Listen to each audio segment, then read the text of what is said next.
you're probably overpaying your local bike shop by about $500 a year for repairs you could learn in 10 minutes. If you take your bike to the shop for every squeak, you are bleeding money.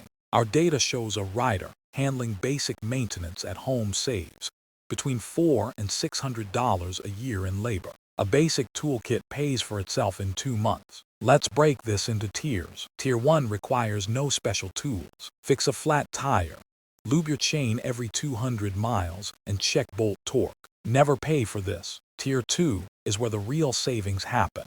With a YouTube video, you should be doing this. Swapping disc brake pads costs $15 in parts, but shops charge $40 in labor. Same for swapping chains. Just buy a chain breaker tool and quick links. Also in Tier 2, bleeding hydraulic disc brakes. This sounds terrifying, I know, but a bleed kit is $30, saving you $60 per bleed. It's shockingly straightforward. For Tier 2, your best guides are Park Tool or R.J., the bike guy on YouTube.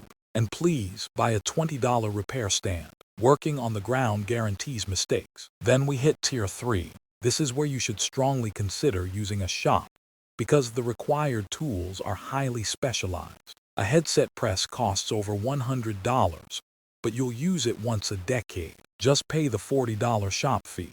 Suspension fork service also lives in Tier 3. Minor wheel truing at home is fine, but full suspension rebuilds require specific oils, seals, and expertise. Pay the shop for this. Finally, Tier 4. Never touch these yourself. Wheel building, carbon frame repair, and checking frame alignment after a crash. If you get carbon repair wrong, the frame fails at 40 miles an hour. Don't risk your teeth to save money. Also in Tier 4, deep electronic shifting issues. Modern group sets like Shimano Dai 2 or SRAM AXS are incredibly reliable, but when firmware bricks or wires fail, diagnostic systems are dealer only. Bottom line, buy a cheap stand, master Tier 1, and learn to adjust your derailleur indexing. It's the highest value DIY skill in cycling.